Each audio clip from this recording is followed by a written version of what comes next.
আসসালামু আলাইকুম। আলোচনা করছি গতির সমীকরণ নিয়ে। গতির অধ্যায়ের যে ৪ টা সমীকরণ রয়েছে, সেই সমীকরণের মাধ্যমে পদার্থবিজ্ঞানের ম্যাক্সিমাম অধ্যায়ের কোশ্চেন সমাধান করা যায়।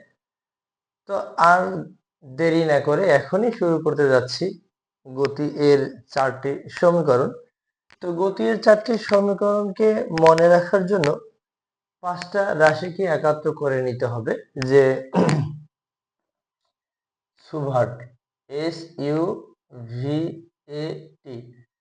এই গতির সমীকরণের ৫টা রাশি যদি আমরা মনে রাখতে পারি তাহলেই গতির সমীকরণ আমরা বের করতে পারবো। এবং ৫টা রাশি মনে রাখা মানে গতির সমীকরণের কোনটাকে কি বলে সেটা আমরা মনে রাখতে পারবো। এই ৫টা রাশির যে কোনো ৩টা জানা থাকলে বাকি ২টা বের করা যাবে। অর্থাৎ এই ৫টা রাশির যে কোনো ৩টে আমরা যদি জানি তাহলে বাকি ২টি সহজেই বের করতে পারবো। এখানে কোনটাকে কি বলে? ইউ হলো বস্তুর শুরুতে বেগ, আদি বেগ বা ইনিশিয়াল বেগ, এটা আমরা বলতে পারি আদি বেগ। আদি বেগ। এ হলো ত্বরণ। এইখানে সুষম ত্বরণে সরল পথে চলমান কোনো বস্তুর ক্ষেত্রে প্রযোজ্য সুষম ত্বরণ বা সমত্বরণ, এটা আমরা বলতে পারি, বা শুধু ত্বরণ বললেও ভুল হবে না। এবারে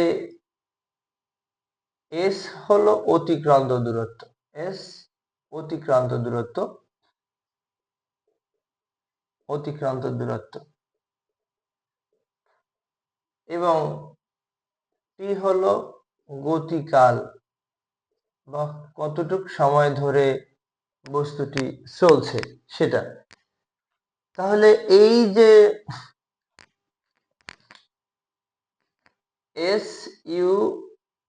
SUVAT আমরা ভি বলি নাই, শেষ বেগ, অর্থাৎ দূরত্ব অতিক্রম শেষে একটা বেগ অর্জন করবে সেটাকে আমরা শেষ বেগ বলবো। অর্থাৎ গতির সমীকরণ ৪টা সমীকরণ এর সাথে সংশ্লিষ্ট যে ৫টা রাশি রয়েছে যেটাকে আমরা সংক্ষেপে বলি সুভাট, এটার শুরুতে যে বেগটা থাকে সেটা হলো আদিবেগ। এবং বস্তুটির বেগের যে পরিবর্তন হয় নির্দিষ্ট দিকে বা সরল রৈখিক পথে, যে তার বেগের পরিবর্তন হ্রাস বৃদ্ধি, সেটাকে আমরা সুষম ত্বরণ বলবো। এবং বস্তুটি একটি নির্দিষ্ট সময়ে বা গতিকালে একটা নির্দিষ্ট পরিমাণ দূরত্ব অতিক্রম করবে সেটাকে আমরা বলবো অতিক্রান্ত দূরত্ব।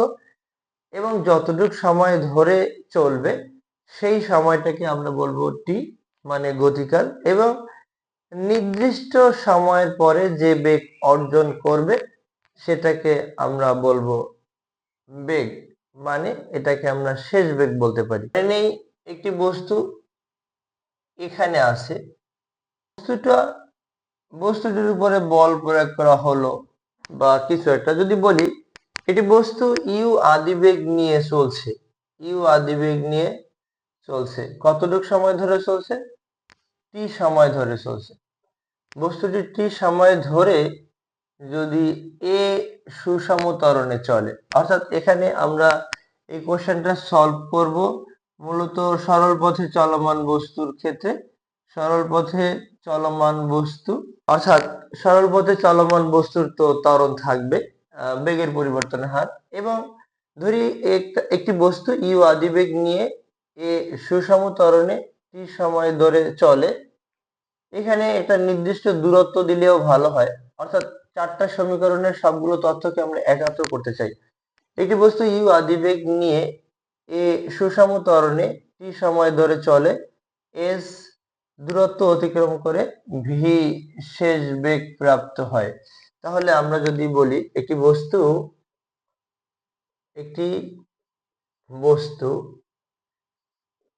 ইউ আদি বেগ নিয়ে চলে এ সুষম ত্বরণে, এ সুষম অর্থাৎ সরল পথে চলে এবং সময়ের সাথে সাথে তার বেগের বৃদ্ধিটা সমহারে বাড়ে। সুষম ত্বরণে টি সময় ধরে চলে এস দূরত্ব অতিক্রম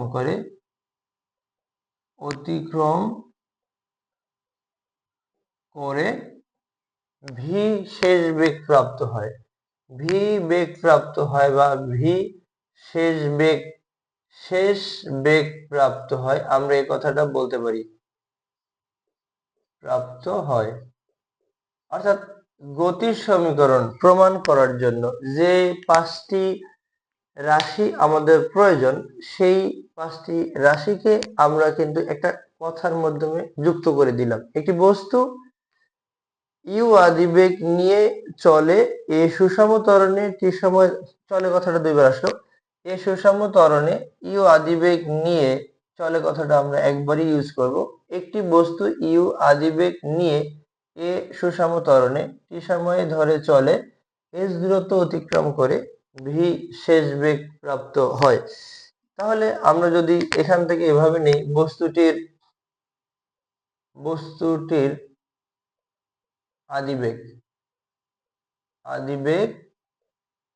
আদিবেগ হলো ইউ। টি সময় পরে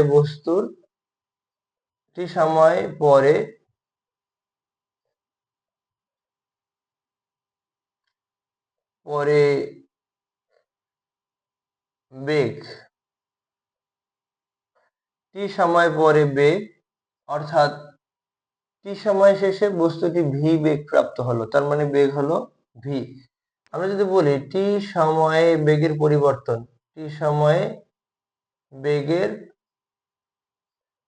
পরিবর্তন কতটুকু পরিবর্তন হয়েছে বা কতটুকু পরিবর্তন হলো, মানে শেষ বেগ বিয়োগ হবে আদিবেগ।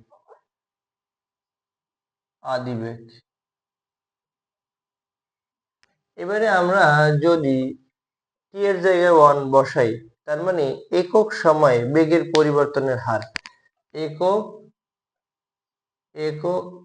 সময়ে বেগের পরিবর্তনের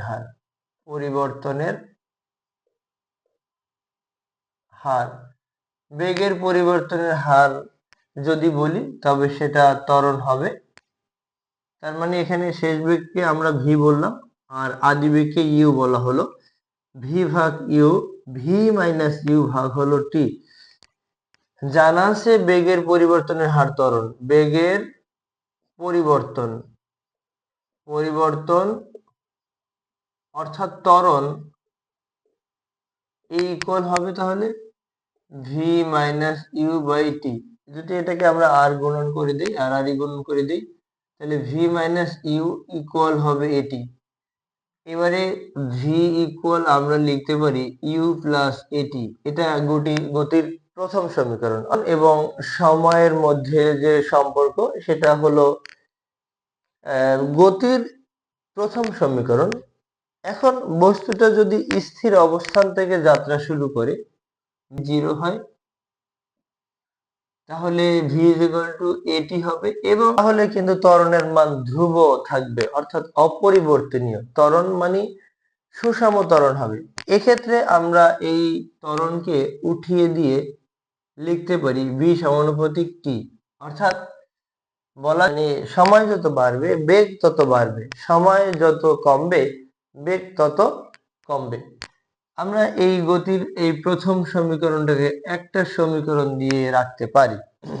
যদি তার গতিকালের পুরোটা সময় যদি সমান সময়ে সমান দূরত্ব অতিক্রম করে, তাহলে বস্তুটির গড় বেগ বা গড় দ্রুতি যাই বলি না কেন, এখানে গড় দ্রুতি এবং গড় বেগ সমান হবে। কেন সমান হবে?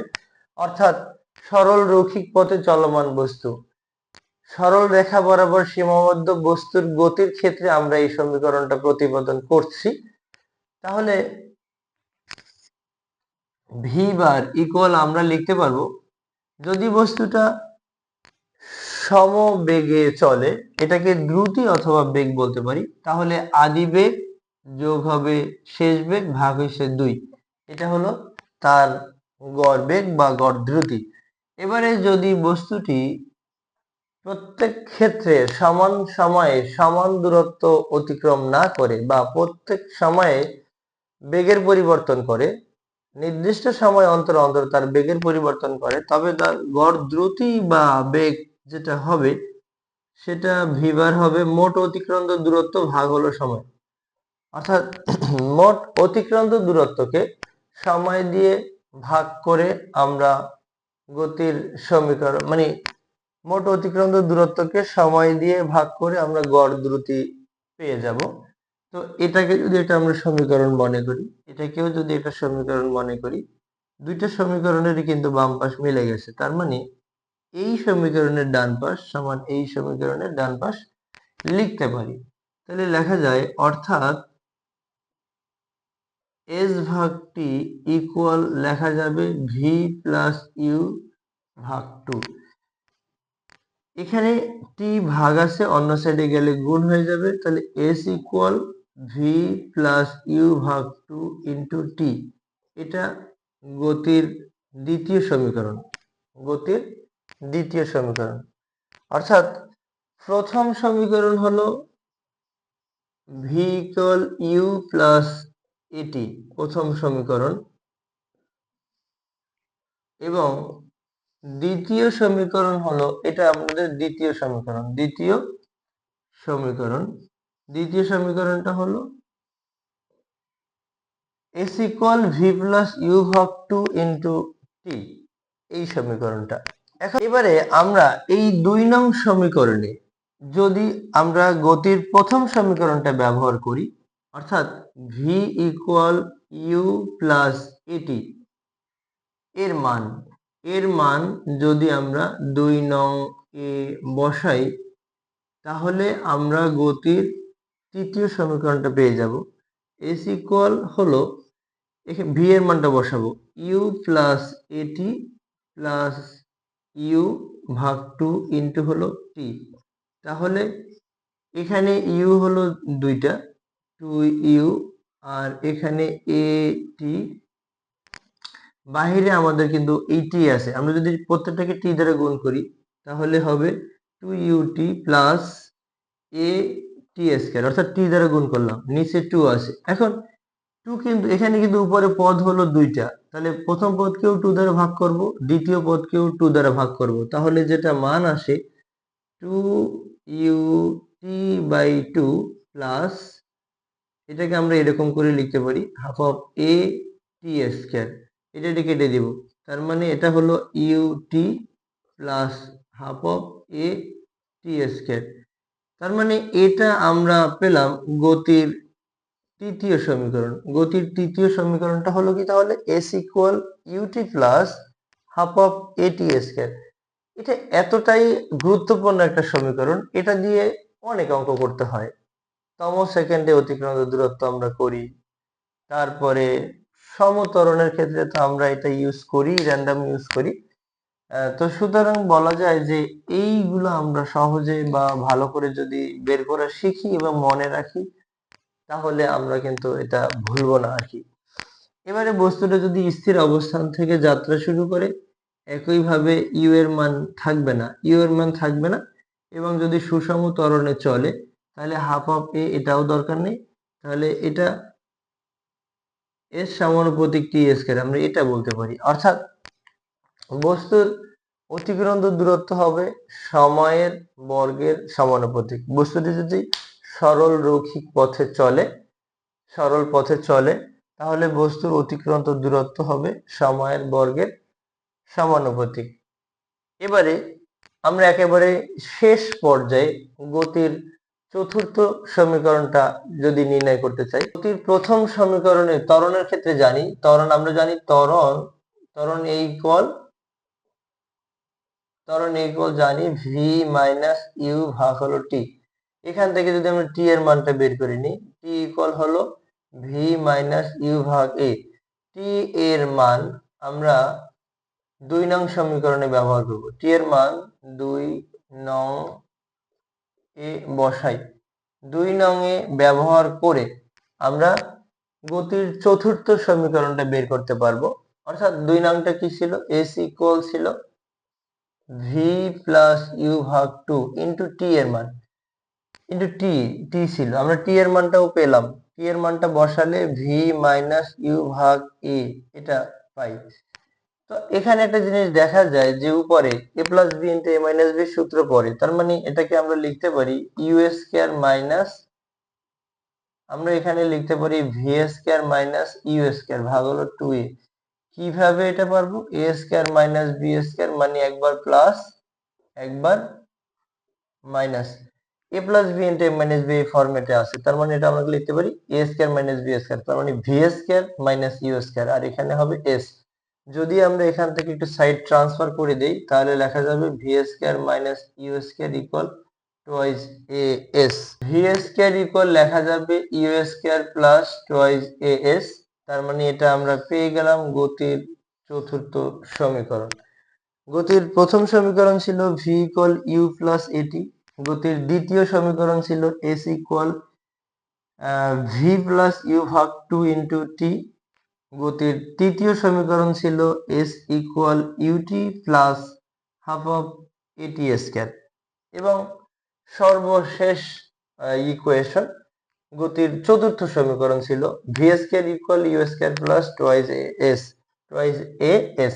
এখন যদি একইভাবে বস্তুটা যদি স্থির অবস্থান থেকে যাত্রা শুরু করে এবং সুষম ত্বরণে চলে তাহলে v সমানুপাতিক লিখতে পারবো s, বা এটাকে আমরা লিখতে পারবো v সমানুপাতিক রুট s। এটাও আমরা এখান থেকে একটা সম্পর্ক পেয়ে যাই। অর্থাৎ বস্তুর বেগ হবে অতিক্রান্ত দূরত্বের বর্গমূলের সমানুপাতিক। গতির 4টা সমীকরণ আমরা এখান থেকে পেলাম। এইবারে আজকে আমরা যে গতির 4টা সমীকরণ দেখলাম, এই 4টা সমীকরণ তোমরা ভালোভাবে বাসায় প্র্যাকটিস করবা, কোথাও কোনো সমস্যা হলে বলতে পারো। তো আজকের মতো এখানেই শেষ করছি। আসসালামু আলাইকুম।